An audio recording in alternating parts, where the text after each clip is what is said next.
Good evening, everyone. Welcome. My name is Allison Kaplan. I'm Director of Education at the National First Ladies Library, located at the National First Ladies Historic Site in Canton, Ohio. We are a friends organization that partners with the National Park Service and the National First Ladies Historic Site, where we have in-person programming and exhibitions, along with the virtual exhibitions you are participating in today. So we want to welcome you, whether you're tuning in from far away. I saw someone from Canada, people from all over the United States, to people in Akron and Canton. I want to encourage you, if you are nearby or you are traveling soon, to come visit the National First Ladies Historic Site. We have a great exhibition up right now, Nancy Reagan, An American Story.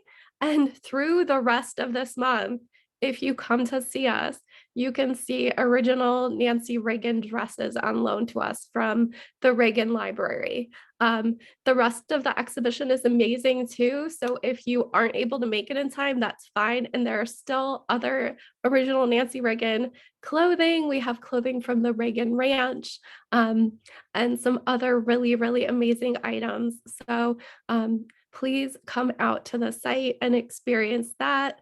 We are also planning for an amazing exhibition on loan, well, actually a gift to us this spring, related to Jacqueline Kennedy. So we're really excited to have that on view in the spring. So if you're planning a road trip to come and visit Canton as well, we would be excited to have you. And we have lots of programs related to Kennedy coming up soon. So stay tuned to find out about those. And if you are a fan of Say Yes to the Dress, you might be familiar with Monty Durham.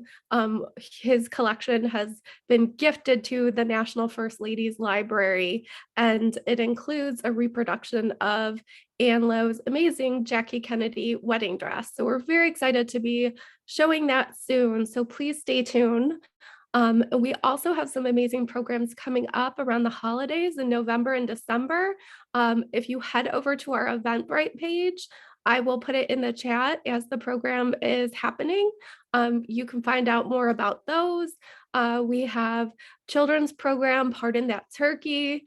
We have Colleen Christian Burke coming to us to speak on Nancy Reagan and Jackie Kennedy and their holiday decor and celebrations. So we're really excited about those December programs. We're also going to be looking at some works in the collection, some holiday cards related to Hillary Clinton. So that should be really fun. Coming up, we have one more program before the month is out after this one. We have a school program tomorrow, a virtual school program. And I want to invite anybody to go. You could actually go on and register via Eventbrite. We have a community button now too.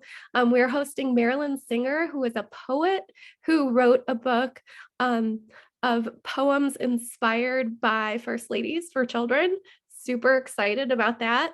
Our next legacy lecture is taking a look at a very interesting hostess, the hostess and niece of Andrew Jackson, Emily Donaldson. The program will be presented by Dr. Lud Depich, and that's November 2nd. On election day, November 8th, you can join us to discuss a documentary about Geraldine Ferraro, the first vice presidential candidate who was a woman for a major party. So we're excited about that. We're going to be joined by a professor from the Bliss Institute at the University of Akron, who's going to discuss her career with us. So that should be fun, and you can get information on that program and getting the film to screen via Stark Library from Eventbrite. I also wanted to mention one other program. We have our book club coming up on November 28th. We're going to be reading Lady Bird Johnson, Hiding in Plain Sight. It's a great book written by Julia Swig. I think that will be really fun. So please join us for that book club discussion.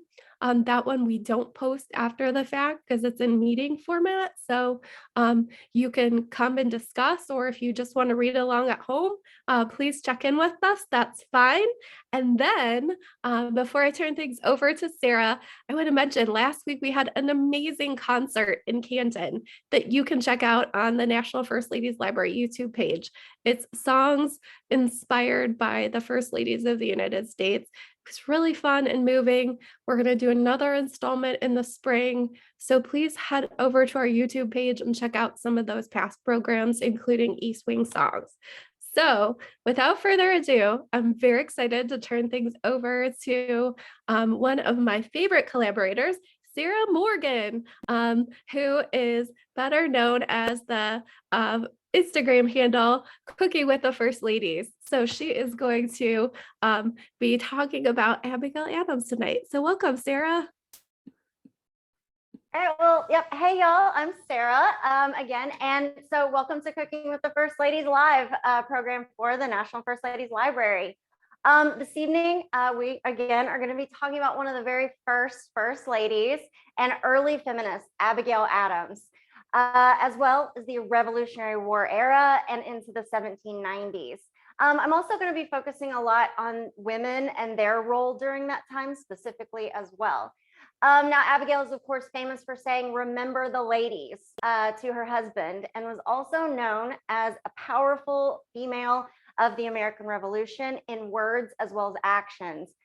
So tonight, we are going to be making Abigail Adams' apple pan dowdy, her Indian pudding recipe, as well as a dish that was supposedly served on the first celebration of independence, which was poached salmon with egg sauce and a side of green beans and new potatoes. I have, of course, used the National First Ladies Library for research, but also the New England Historical Society, the PBS documentary on the Adams, as well as Phyllis Levin's biography on Abigail. I'll also, of course, at the end, leave a little time for some questions in the chat. But first, we are going to start this evening as we do with a cocktail and party like it's 1776. So this cocktail that we're going to be making called Stone Fences. John Adams really loved cider, one of the most popular beverages as well, just during that time. He supposedly almost drank it every morning, which supposedly was customary with people in colonial times. But we're going to be using dark rum, which was another favorite of American colonists. Now, when Britain decided to tax molasses, which is used to make rum, colonists decided to make their own. They began to train grain for molasses in the Caribbean until the Molasses Act was imposed in 1733. So that led to the Sugar Act in 1764 and ultimately led up to the American Revolution. So the Stone Fence cocktail we're making supposedly also played a supporting role in the Revolutionary War when a group of particular patriots known as the Green Mountain Boys enjoyed a few rum and ciders the night before battle. The next morning, they were able to take over Fort Ticonderoga, which ultimately helped secure the city of Boston. Now, with alcohol, a lot of colonists and people at that time drank it because it was a safer alternative than drinking water, which wasn't distilled and potentially could be contaminated. So to make this, it's very simple. We are just going to use a little bit of rum. And again, dark rum was specific to the colonists. So we're going to fill our glass with that. And then you're going to take and just top it off with hard cider. So it's a really super simple cocktail. And of course, since it is modern times and we do have ice, definitely put ice in your cocktail. So that's really all that you have to do to make a Stone Fence. It's an extremely simple cocktail. But you can make it a little fancier, which they would not have had access to, but you can add just like a little splash of bitters in there. And I wanted to top mine off with a little garnish of one of the original Betsy Ross flags. So there you have it, the Stone Fence. So I'm gonna tell you to enjoy your cocktail and cheers, y'all. But don't, as Benjamin Franklin, who came up with a lot of terms for drunkenness, would say, don't get too buzzed womble-cropped, nip-topsicle, or crump-footed? All right, so I'm gonna step over here and share a little bit of a PowerPoint and a little bit about Abigail Adams, and then we'll get the cooking.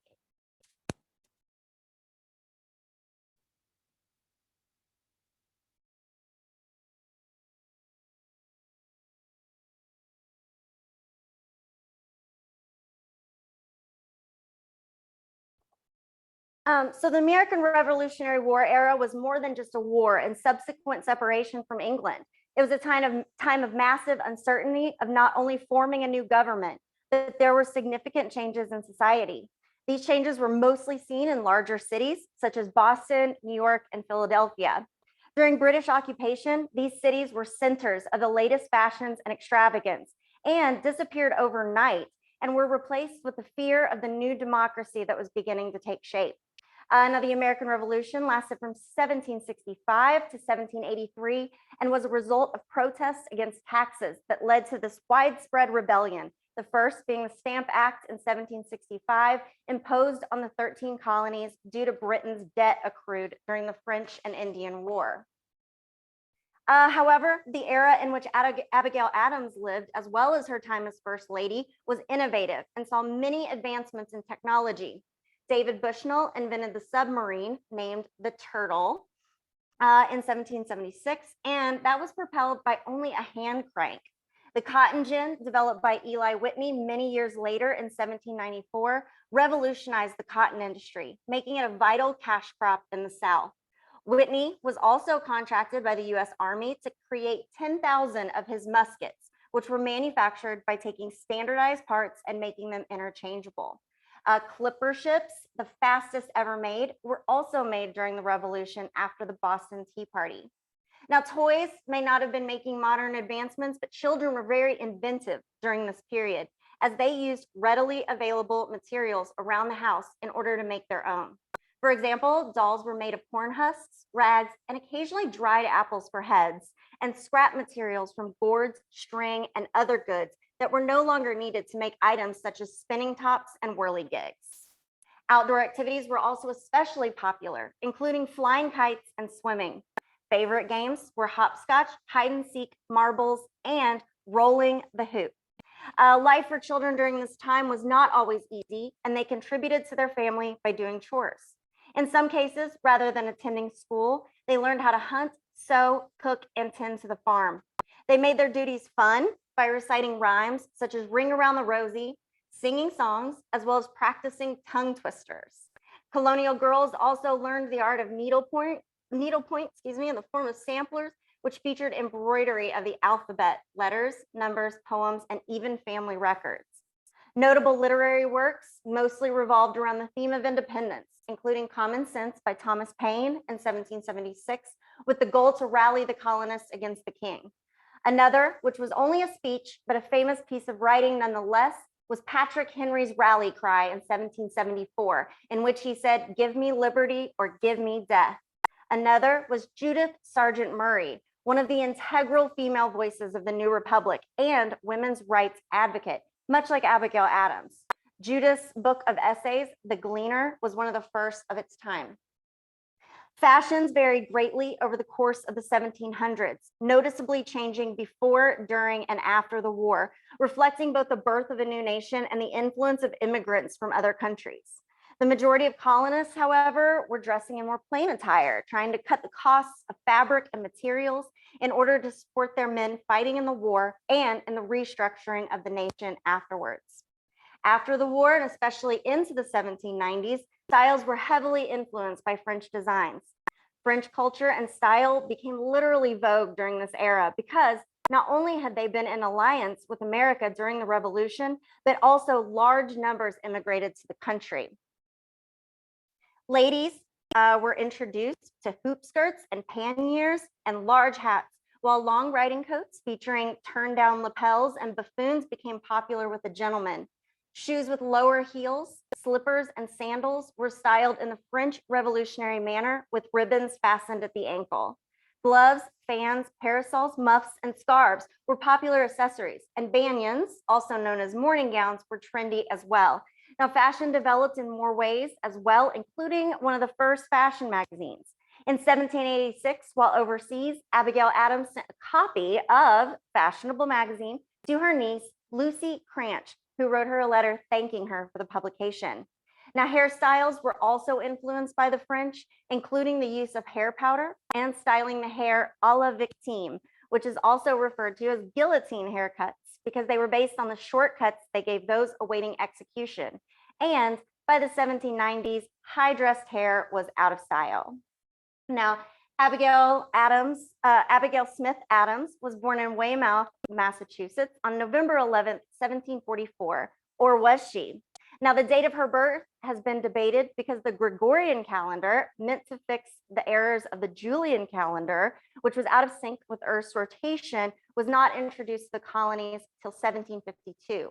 So according to the outdated calendar the Smiths were living by the year she was born, November 11th would have been correct in 1744. However, based on our modern calendar, she was actually born November 22nd.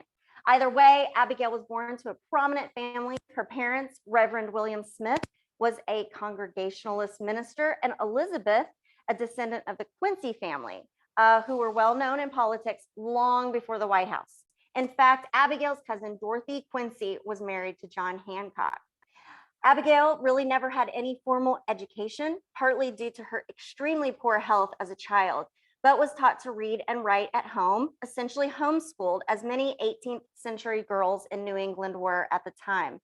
Abigail also utilized the family's extensive library and taught herself a variety of subjects, such as philosophy, theology, the works of Shakespeare and other classic authors, as well as politics and ancient history. Many girls would not have learned or even been exposed to these subjects at that time, and this led her to be one of the more cultured and well-read early First Ladies. Even when her mother was concerned with her daughter's interest in books and kind of overtly opinionated views, she was told by Abigail's grandmother that, quote, wild colts make the best horses. One of her tutors was none other than Richard Cranch, her sister's fiance, who taught her French and other subjects and could be credited with her meeting John Adams. In addition to her studies, she also joined her mother in tending to the poor and the sick and taking supplies to needy families. A few years later, at the age of 15, Abigail met John when he accompanied Richard to the Smith family home. Although her father approved of the relationship, her mother saw him as a country lawyer who, quote, still reeked of the farm, despite his being a Harvard graduate. Even so, they were married on October 25th, 1764, at her family home by her father at the age of 19, after the marriage was delayed due to a smallpox outbreak that April. The first home the new couple would occupy, which they traveled to by horse and carriage after the reception, was located next door to the home John had grown up in. A few years later, in 1768, the Adams moved to Boston and rented a home on Brattle Street, which was ironically known as the White House, but relocated several times in the area over the years. They also purchased a large farm known as Peacefield, later referred to as the Old House in Braintree, which would become Quincy, Massachusetts. The farm would become their permanent home after leaving Boston due to the increasingly unstable political situation, beginning with the March 1770 snowball fights that ensued between colonists and British troops outside the Custom House and resulted in what would become known as the Boston Massacre after soldiers fired at the civilians. Events such as this, as well as the Boston Tea Party in 1773, occurred during the time the family was living in the area, both of which, of course, led to the start of the American Revolutionary War on April 19, 1775, at the Battle of Lexington and Concord. Later that fall, John's brother, as well as Abigail's mother, died of dysentery during an epidemic which caused Abigail and her son, Tommy, to become ill as well. Excuse me. Abigail and John had 6 children, and their first child, Abigail Amelia, known as Nabby, was born before they had even been married a year. The couple had 5 more children over the course of the next 12 years, one of which, Elizabeth, was sadly stillborn, and 2 others died young, including Grace Susanna, nicknamed Suki. Their son, John Quincy Adams, would of course to go on to become president of the United States in the footsteps of his father. Only 2 other first ladies, or there's only been 2 first ladies who have been married to a president and also have a son who was president, the other being, of course, Barbara Bush. While John practiced law in Boston and during the time he served in the First Continental Congress, which convened in response to the Intolerable Acts, Abigail took care of the farm, the children, and the finances, which included making decisions regarding investments. The investments made through her uncle not only supported the family at the time, but later would be one of the main reasons for their continued wealth throughout the rest of their life. Even though women had basically no rights to property, Abigail always referred to theirs as her own. Now, during the Revolution, much of the war was being fought near the Adams home. The Battle of Lexington and Concord, which was kicked off after the one if by land, two if by sea signal sent Paul Revere on his way to alert the area, and the famous shot heard round the world was fired, was fought only 20 miles away. Abigail not only penned her feelings on paper, but even made bullets for the American cause and hid soldiers in her home. Now, Abigail and John Quincy, who was 7 at the time, also witnessed the burning of Charleston and the bloody Battle of Bunker Hill in 1775, which killed over 100 Americans and signified revolution had begun. Now, one of the casualties at that particular battle was their family doctor, Joseph Warren, who also sent Revere on his famous ride, and his children she was taking care of at the time. There's now a memorial near the location where the two watched the battle from nearby Penn Hill. This entire situation infuriated her so much. Again, she wanted to make bullets, basically. So she melted down her pewter spoons to make musket balls and distributed them to the rebels. Abigail also harbored a number of patriots and troops, as well as refugees from Boston. Some of the other revolutionary women on the front lines included Mercy Otis Warren, a writer and playwright who wrote and recorded her thoughts about the events in Boston and eventually published The History of the Rise, Progress, and Termination of the American Revolution in 1805. Abigail served alongside her in the Massachusetts Colony General Court in 1775, which was the first time a first lady held any semblance of a position within government. Even though she wasn't first lady quite yet. Sybil Ludington, the brave 16-year-old, referred to as, quote, the female Paul Revere, wrote in 1777 to alert troops in New York to fight for the cause. Yet another patriot was popular Bostonian Lucy Flucker, who endured the harsh conditions at Valley Forge alongside her husband, which was common for wives of Continental Army soldiers. Martha Washington, in fact, also spent every winter with George whenever the army was camped. In 1777, known as the Long Winter, which lasted from December to the following June, those at camp were almost completely deprived of vegetables and barley, and bread or meat was hardly available, and they basically relied on fire cake, which was a mixture of flour and water cooked over the fire. Now, these ladies assisted in caring for the sick and wounded soldiers. Women also often followed them into the hands of the Continental Army, taking on multiple different roles. They were known as camp followers. They often tended to the domestic side of Army organization, washing, cooking, mending clothes, and providing medical help when necessary. Margaret Corbin not only took over her husband's cannon during battle, but was also wounded during the attack at Fort Washington and was left for dead alongside her husband. However, she survived and is known as the first American female to receive a soldier's pension after the war. Another is Mary Ludwig Hayes, who is better known as Molly Pitcher and earned fame at the Battle of Monmouth in 1778. Now, after the Townshend Act of 1767, which taxed the colonies on goods such as paper and tea, these revolutionary ladies also began boycotting British goods. The Daughters of Liberty, also known as, quote, noble-hearted nymphs and Daughters of Industry, and of which Abigail Adams is associated with, although she was not an official member, formed chapters in order to stand up against the tyranny and took measures to fight for independence. They also focused on manufacturing their own cloth, as they wanted freedom to not rely on the British and their textiles, making the appropriate term for cloth homespun. Spinning bees, or these events where groups of women gathered together to make cloth to support independence, became extremely popular.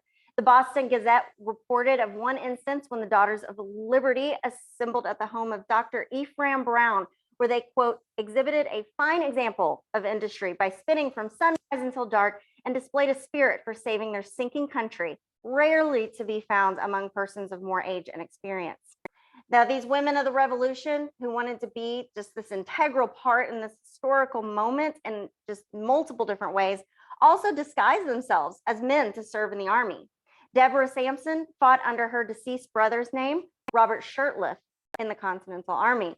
She was wounded in 1782 in the head and thigh, but not wanting her identity to be revealed, allowed them to treat her head wound, then snuck out of the hospital and removed the bullet from her leg with a penknife and sewing needle. Another was Sarah Bradley Fulton, who was also a member of the Daughters of Liberty and known as the mother of the Boston Tea Party, because she is credited with coming up with the idea for their Native American disguises, and she also spied for George Washington. Prudence Cummings Wright captured 2 British spies alongside a group of fellow brave women. These are just some examples of the many women from all walks of life who valued the cause and stood up in any way they could, just making them integral in the revolution and our country as we know it today. These women were described by Samuel Adams as, quote, "with ladies on our side, we can make every Tory tremble." Now, of course, the Declaration of Independence was signed in 1776, which led the country into the start of its new beginnings and ushered in what is known as the New Republic, which lasted until the start of the 1800s. The war was finally over when the British surrendered at Yorktown on October 19th, 1781, although the British didn't retreat back to their country until 1783. Thanks to the efforts of these courageous ladies who risked their lives alongside the soldiers, as well as the assistance of France, the United States achieved the goal of independence from the monarchy in Britain, allowing the forming of our new nation. John Adams was assigned a diplomatic post in Paris in 1783 alongside Thomas Jefferson, and Abigail, John Quincy, and Nabby accompanied him. Now, she wasn't looking forward to the long ocean voyage and was very nervous about new changes. Ultimately, she enjoyed the travel experience, made many friends, and grew an appreciation for the opera and theater, and before many ladies back in America was exposed to those French fashions. Abigail said, however, that she sadly, quote, "would never be in the mode," as she felt she could not keep up with the ever-changing styles. Now, during her time abroad, Abigail wrote to her nieces about the customs, the architecture, the culture, everything she was experiencing, hoping to broaden their perspective on the world, as many women did not travel as much as men at the time. In fact, Abigail really thought she'd never travel about 15 miles from where she had lived her entire life. Life was very much different a year later when they moved from France to London, and she assumed the role of the wife to the first US minister to Britain. During this time, Abigail observed these customs in Europe and just had all sorts of experiences, especially with her new friend Mary, who was known as Polly and was Thomas Jefferson's young daughter. And this led to a lifelong friendship between the two. When Polly left to head back to America, the two ladies stayed in contact, sending one another gossip and gifts on occasion. However, things were not always pleasant between the Adams and the Jeffersons, especially after Jefferson's win in the election a little over a decade later. However, Abigail wrote a heartfelt condolence letter to Thomas after Polly passed away at the young age of 25 in 1804, to which he was so moved by, as well as positively just overcome by. The relationship between John and Thomas began again when they reconnected in amiable correspondence in 1811, leading to letters with Abigail once again as well.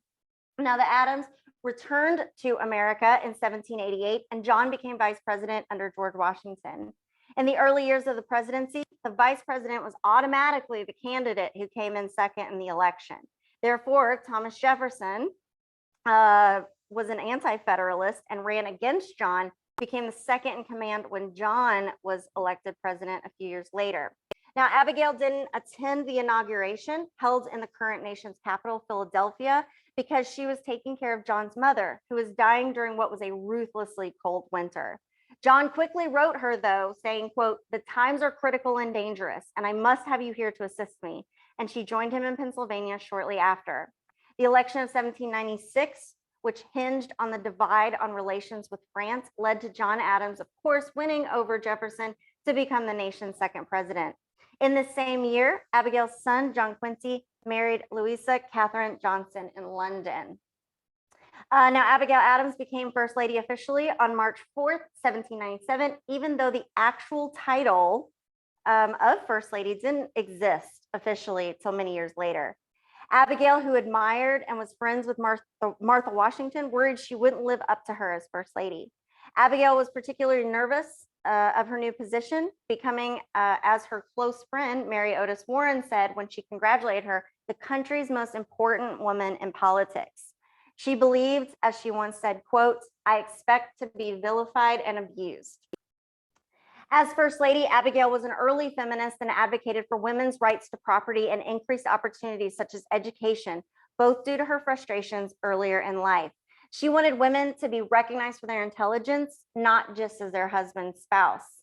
In March of 1776, she famously wrote, "Remember the ladies," in that letter to John sent to him during the Second Continental Congress. She said, "Remember the ladies and be more generous and favorable to them than your ancestors. Do not put such unlimited power into the hands of the husbands. Remember, all men would be tyrants if they could. If particular care and attention is not paid to the ladies, we are determined to foment a rebellion and will not hold ourselves bound by any laws in which we have no voice or representation." Now, even though he basically disregarded her words, responding to her with, quote, "As to your extraordinary code of laws, I cannot but laugh," he did confide in her and rely on her opinions in regard to political matters.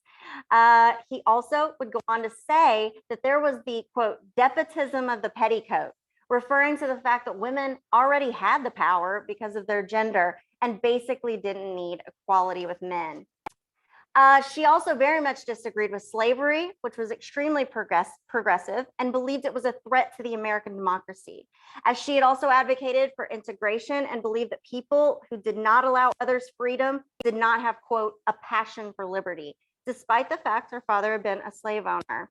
In 1774, she wrote, quote, "I wish most sincerely that there was not a slave in the province." And later in 1776 wrote, "I have sometimes been ready to think that the passion for liberty cannot be equally strong in the breasts of those who have been accustomed to deprive their fellow creatures of theirs." In fact, in 1791, she advocated for a young African-American boy to be able to learn to read and write after he came to her asking for help. She eventually ended up placing him in school despite her neighbors' disapproval. Her response was that he was a free man as much as any of the young men, and merely because of the color of his skin, why would he be denied instruction? Basically, how would he be able to procure a livelihood? She thought it any disgrace to herself to take him into her parlor to be able to teach him how to read and write. So she was just an amazing woman. Abigail was also extremely outspoken, especially for her time. For example, she once said she had, quote, "just looked into the eyes of the devil himself" to Alexander Hamilton directly. So she clearly would not be a fan of the musical. Abigail was also very vocal in her dislike of the Anti-Federalists, which led her to be the subject of attacks, including being given the nickname of Mrs. President, not of the United States, but a faction. More positively, she did also become known as Lady Adams. Abigail also served as close advisor and confidant to the president, who once wrote her that he had never needed her advice more in his life than after he had been elected.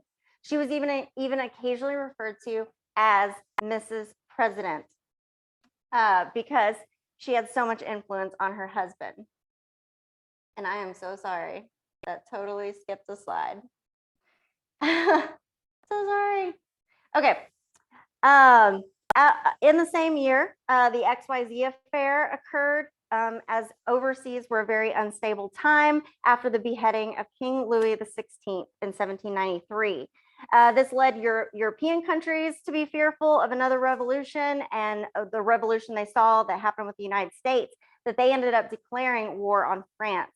Abigail also attempted to convince the president to go to war with France due to the same fears and a fear of a French Revolution making its way to America, but he, of course, did not take this advice. The Adams were the first family to live in the White House, and moved in November of 1800 after the capital moved from Philadelphia to Washington, D.C., which was known as the Federal City. John wrote in one of his letters that, quote, "May none but honest and wise men rule under this roof." And in fact, that particular quote is etched onto one of the mantles in the White House still to this day. They only lived in what was known as the president's house for a short period of time because John's term would end a few months later. Abigail described the home as, quote, "habitable," and in fact would often hang their laundry in the East Room because it was the warmest and the driest. In fact, since Halloween is only about a week away now, her ghost is still supposedly seen in that area, appearing to possibly carrying what might be laundry. Now, the more rustic White House was also surrounded by woods, and it was supposedly difficult to find anyone to actually chop wood for the family. The White House itself was still under construction when they moved in, and due to poor insulation, it was extremely cold, and this became kind of embarrassing for Abigail as a hostess. She said, quote, "Not a chamber is finished of a whole." Even so, during her time at the White House, Abigail was an active hostess and not only held a large dinner every week, but also provided entertainment for Philadelphia every year on the 4th of July. She was also very visible in the community and made frequent appearances publicly, which was very different from Martha Washington, who was much quieter. However, her receptions were somewhat sparse as the first family were responsible for covering the costs of their entertainment, and the Adams struggled financially during their time at the White House. The Adams were actually much like any modern first family in that they owned dogs. They had multiple pooches over the years, including Juno, who was very close to Abigail, and another, known as Satan, was more prone to John. In 1811, Abigail once said in a letter to her granddaughter, "As if you love me proverbially, you must love my dog. You will be pleased to know that Juno yet lives, although her mistress, she is gray with age."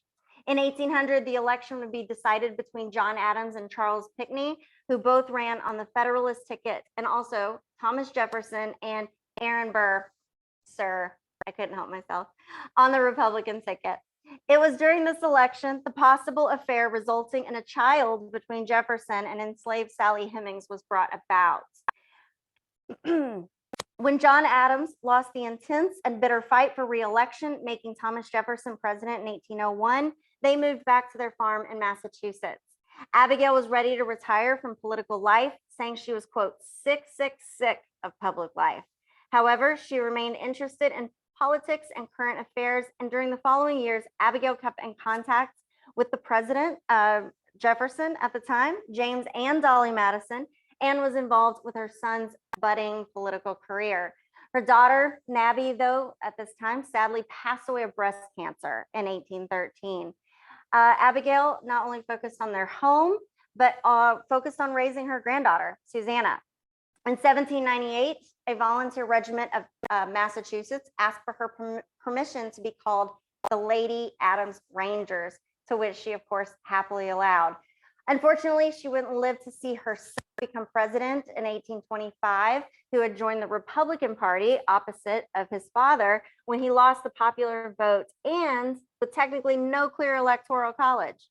Abigail Adams sadly passed away on October 28, 1818, at the age of 73 of typhoid fever, and was buried beside her husband at the United First Parish Church in Massachusetts, which is known as the Church of the Presidents.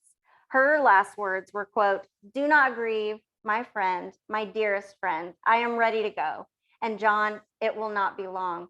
Not long after, on July 4th, 1826, John Adams passed away, with his well-known last words being, quote, "Thomas Jefferson survives," without knowing he had died a few hours earlier. One of the most important legacies of Abigail Adams were the thousands of letters between herself and John, which offered not only a personal look into the life during their time, including revealing Abigail's favorite songs, but eyewitness accounts to the Revolution. From an early age, Abigail enjoyed the hobby of writing letters to family and friends, and this just continued throughout her whole life. Abigail and John began corresponding very early on in their marriage, especially during the 16-day separation when he was vaccinated for smallpox, and their extensive collection of letters has provided just a detailed look into not only the Revolutionary War, but also society and American history during that time. The letters also show the deep respect and trust in one another, especially in those shared between the two regarding political topics. These letters also included some pet names for one another. John referred to her as Miss Adorable, my dearest friend, and much loved friend. Abigail also gives firsthand accounts of her time as First Lady, making it one of the more documented of the early First Ladies. They exchanged numerous letters during this time, during the First and Second Continental Congresses, his overseas diplomatic travels, even though mailing to European countries during the war was difficult, to say the least, at the time. Occasionally, their letters would be stolen by political adversaries, which very much angered Abigail, especially after one was being quoted very loudly at a debate. Also, in her now famous letters, however, there are multiple grammatical mistakes and misspellings of certain words, such as particular, benefit with an I, literary was also misspelled. The letters were published by their grandson, Charles Francis Adams, in 1848, which became the first book published about a First Lady. And today, the 1,600 letters are part of the Adams Family Papers collection of the Massachusetts Historical Society. In regards to food, Americans had very interesting choices on the first Independence Day in 1777. Legend has it that Abigail had turtle soup, the New England poached salmon with egg sauce, which we'll be making tonight, green peas, boiled new potatoes and jackets, followed either by Indian pudding or her apple pandowdy, which we will also be making this evening. Choices which reflected on their New England roots, as well as were some of their favorite dishes. Although as First Lady, Abigail, who borrowed from the court etiquette she experienced in England during John's time as ambassador, greeted guests in a chair that resembled a throne while wearing the latest fashions and hairstyles, preferred the more simple dishes of their earlier years. Her favorite foods were veal, peas, and cauliflower. Popular foods during the Revolutionary War era and into the beginning of the 1800s were pies, especially meat pies, because they provided nutrients and also utilized leftover parts of the chicken and other animals, and items around the house that weren't normally used. Although the Adams occasionally ate more elaborate meals, most families were eating very simple, which can be equated to colonial versions of things such as hot dogs. The mainly pork and beef dishes were heavily influenced by Spanish cuisine. Some of the other foods that fueled Americans during the Revolution were, again, the kind of fire cakes or flourless cakes as well. Preserved meats, which were integral in their success because even though the British were the most powerful military at that time, many of their soldiers had inadequate food as they found it a challenge to provide supplies thousands of miles away. Colonial America also faced culinary challenges since there was no refrigeration. Many families learned how to cure meat from the Native Americans in their first days as colonists, which included salting and led to the development of smokehouses. They also adapted by developing food preservation tactics, both in order to prevent bacteria. We, of course, still eat pies and pickled foods, so we are continuing the traditions of 1700s America. All right, so let's get cooking and make some colonial recipes, or as they would have called them, receipts is what they referred to. Okay. All righty. So what we're going to make first is our apple pandowdy. And I will, of course, as I do, I will show you the finished products. So what we're going to do first, in the mixer here already, I have our flour and our shortening and salts. And we are just going to mix that up just a little bit till it's kind of, they call it mealy, but, you know, more just kind of like incorporated.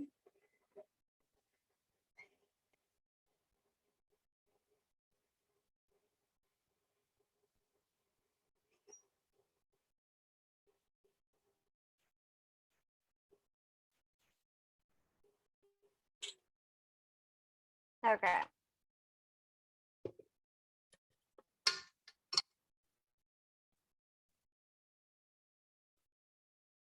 And it's pretty good. It's pretty set up. So that's how you'll make your pan dowdy dough. It is extremely easy. And then you are just gonna roll that out. Let me grab the dough. Here we go. So what you'll get, because after you do this, you're gonna roll it out several times. And there's a couple of ways to do this. The recipe card does say to roll it out flat. And basically, the definition of a pan dowdy is a deep dish spiced apple dessert sweetened with sugar, molasses, and maple syrup and covered with a rich crust. The dowdying of the crust is basically breaking it up and mixing it into the filling while it's still baking. So there's a couple ways to do this, and I found a little bit easier of a way because I am not a chef by any means. So what I found was easier to do with my pan dowdy. And again, this is the finished dough because you do need to refrigerate it for an hour, is to crumble it up on the top. Or you can roll it out. You can put a layer on the bottom, put a layer on the top, and then as it's cooking, you can dowdy your dough. So once we have this, you're going to peel and slice your apples. And then in a large bowl, you are going to take all the different spices, your cinnamon, sugar, and nutmeg, and we are going to mix all of that just together. Real good.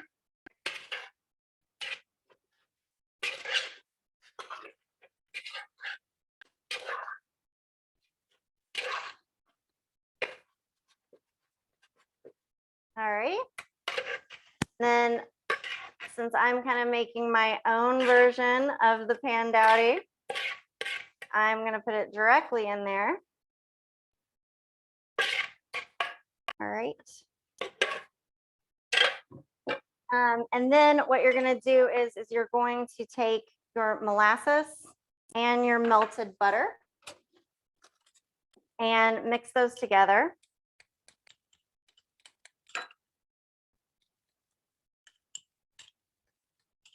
To pour on top of the apples. And this is a little easier if you don't have your ingredients setting out for a minute. So we're going to kind of drizzle her on our apples. And then again, it will normally not be quite as solid.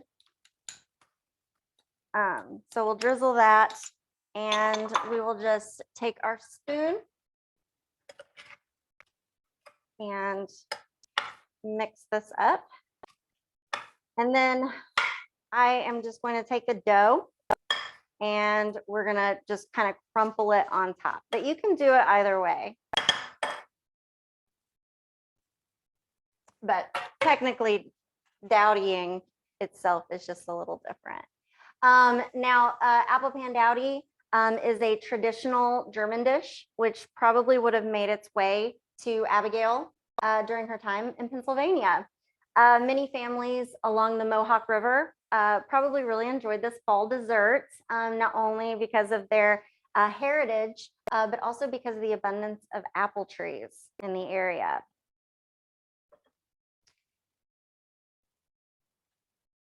And mine's kind of already a little crumbled up. Okay. So then all you're going to do is you're going to just bake this on 325 degrees. And so we will bake that. And what you will have is Abigail Adams' beautiful apple pan dowdy. Okay. So next we're going to make Indian pudding. So this one,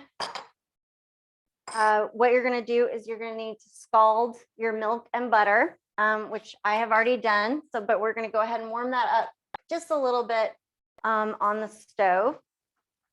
So while we do that, then what you're going to do is you're going to combine your cornmeal and your flour and your salt and your molasses in a bowl. And we're gonna thin this out a little bit once our scalded milk gets heated up just a little bit. Thin it out just a little bit and then put it back in the pan. We're gonna let that cook for just a few minutes. So then while we're doing that, we will talk about our poached salmon situation. But we're also going to be topping this with ice cream. You can also use whipped cream. But did you know, everybody thinks Dolly Madison, was basically the first lady to serve ice cream at the White House. She actually wasn't. It was technically Abigail Adams. So another cool little fact. Hopefully y'all got your recipe cards. So I am also using those to follow along as well. So in order to thin out your mixture just a little bit, you're going to take about a half a cup of your butter and scalded milk and add that in and stir that up. That will thin it out just a little bit. Okay. And then we are going to add this back into our main scalded milk mixture and just let it cook for just a few minutes until it kind of all thickens up.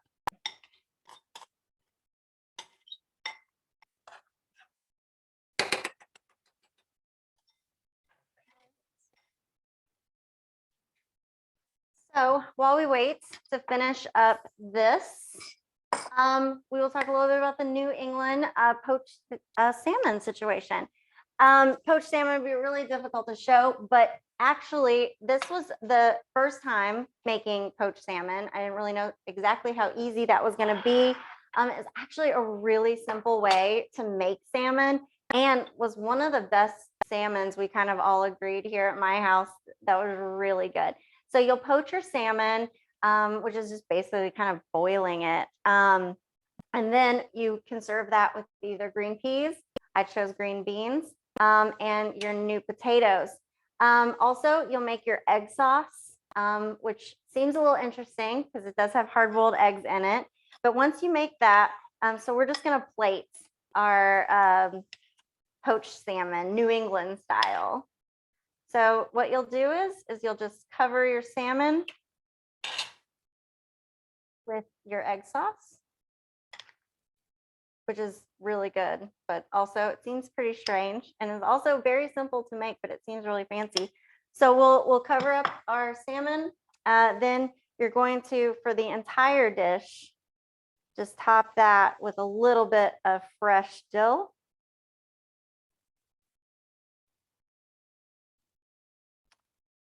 And just a little bit of fresh parsley.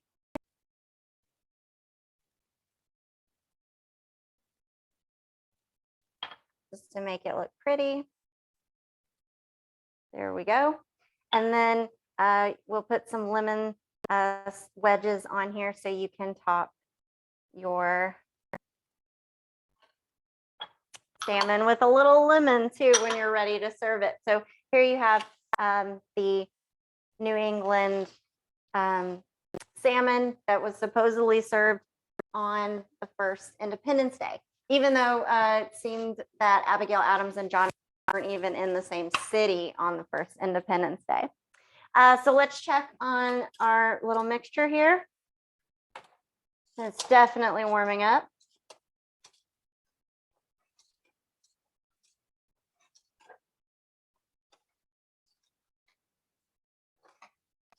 All righty. So we'll let that get a little thicker. But one thing that is not in the recipe cards is the Liberty tea.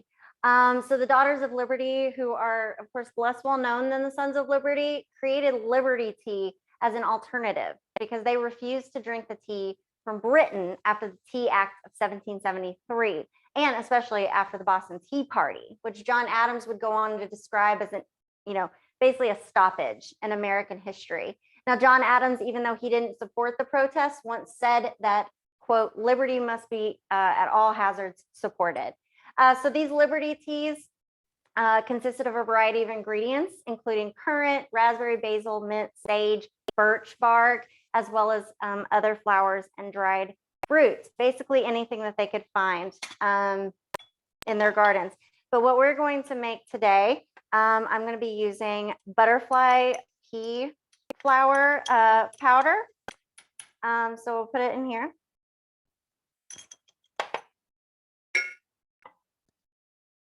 And hopefully our water here is still hot. Seems that it is.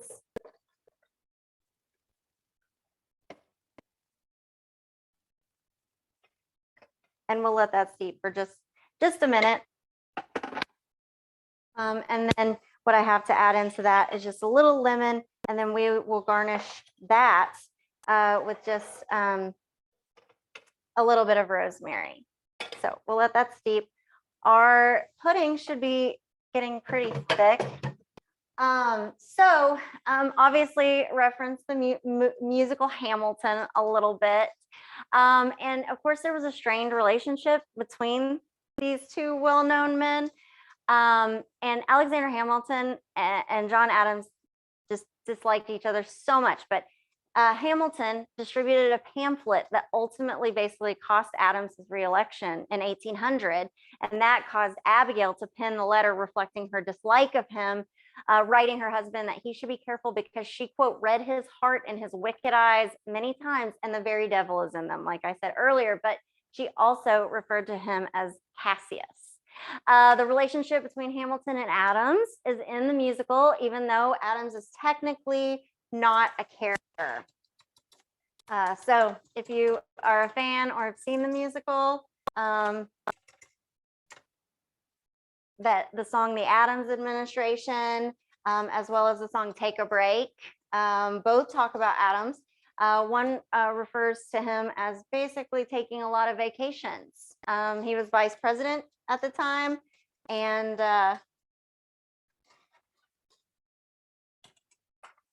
Adams thought he took a lot of vacations. Okay, so to finish up our Indian pudding, we are going to mix in our sugar and spices and our eggs.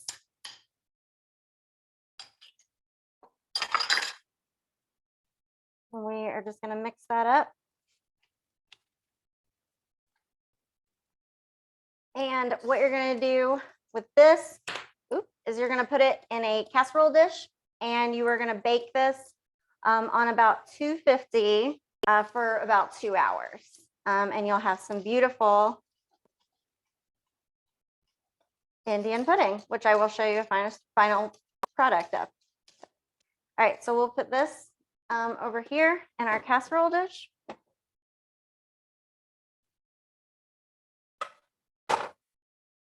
Just like that. And we will bake that. But what you will get is lovely Indian pudding. And we are going to serve that again with some ice cream or whipped cream, whichever you prefer. And I think our tea is also steeped. The really cool thing about butterfly pea flower tea that you can use, and you can use it in other things as well, is that it does make a lovely blue color or a teal color, depending on how much you use. I'm going to grab our ice cream, which is making it really fun. And the cool thing about this as well is if you choose to, you can, I'm not sure if you can see that it has turned kind of a bluish teal color, is that you can add lemon to this and it will change colors to purple. So here is our version of Liberty tea. And if you have a garden or anything at home, that's basically what they tried to use. So there's our Liberty tea. And I just want to say thank y'all so much for tuning in this evening. Abigail Adams, she refused to be a footnote, and was, as many that would come after her, just this very outspoken first lady during a time of literal revolution. She's also sometimes seen as one of the founding mothers of the United States. She inspired an entire generation with the Remember the Ladies quote. And, of course, that would go on to be a slogan during, the ratification of the 19th Amendment and women's fight to get the vote. And she just kind of started that tradition of first ladies using their voice to advocate for causes that they were passionate about. So again, thanks y'all so much for joining me this evening. You can follow me on my Instagram at Cooking with the First Ladies. And of course, follow the National First Ladies Library on all of their socials as well to stay tuned for more awesome programming. So thanks again. Thank you, Sarah. This was awesome. I know we're pretty low on time, but I wanted to ask, one of the questions was related to what was in the tea, the ingredients, the butterfly pea, whatever it was, pea Yeah, powder. Can you explain that? I'm not sure if I can get close enough without walking up, but it is organic butterfly pea flowers powder. Got and it. you can order it online.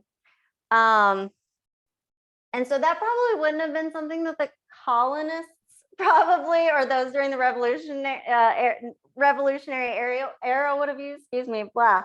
But I just thought this one would be more fun. But you can order it online, and you can make it dark blue, or, depending on how much you use in it. And then again, if you put lemon in it, it will turn color. Thank you. Well, it was gorgeous. I was muted and I gasped, and the computer text came up and said, if you want to talk. So the other question we had was, is there a biography or book that you would recommend related to Abigail Adams? Phyllis Levin wrote a pretty good biography on Abigail. So that's the only one that I've particularly read biography wise, but it's pretty good. And people, luckily, this is one first couple who didn't burn any letters. So we have access to all of them too. So those are published as well. So those are great resources. Last but not least, well, actually, two more questions. Will any of the recipes that you have cooked for the First Ladies program be on your Thanksgiving Day table? Some of these reminded me of Thanksgiving a little bit. Yeah, no, this particular program worked out really well for what the time of year it was. Not only Abigail's got a November birthday, and these are very fall dishes. Maybe, I don't know. One fun Thanksgiving that we had a couple of years ago, I did when I was I kind of almost finished cooking my way through the First Ladies. I did a bunch of different dishes of the First Lady, and we kind of had a whole First Ladies Thanksgiving. But maybe some of them weren't Thanksgiving dishes necessarily, but it was, here's Jackie Kennedy's this and that. So that was really fun. So I'm not sure, but the Indian pudding, all of this is delicious. The Indian pudding is delicious.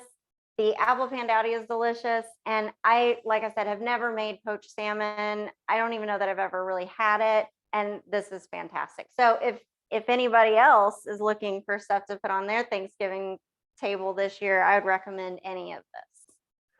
Well, Sarah, thank you so much. Can you tell us about your next Cooking with the First Ladies? What First Lady are you going to cover? It is Pat Nixon. It is Pat Nixon, Awesome. which I am really excited about.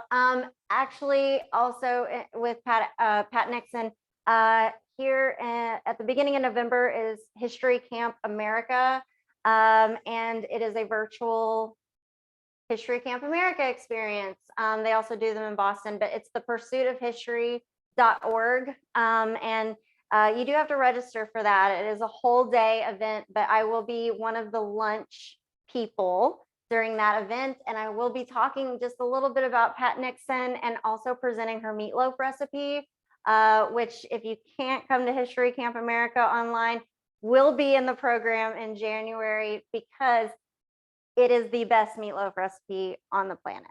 So Pat Nixon, which is exciting. I think that would be really fun. Well, I'm really looking forward to that. Thank you so much, Sarah. And I want to encourage everyone to connect with us. I know some people had trouble accessing the Zoom link. So it looks like we had well over 100 people, but we are going to post it to YouTube tomorrow. We'll send out the link to the recipes. We posted the PDF in the Facebook and here in the chat. So hopefully we're able to connect with all of the 200 people who registered. And we want to thank everyone. If you're watching live with us tonight, or if you're tuning in after the fact, check out Cooking with the First Ladies on Instagram and check out the National First Ladies Library for more exciting programs. Have a great evening. Thank you, Sarah. Thank you. Thank you, everybody. Thanks for coming. Good night. Bye. Remember the ladies.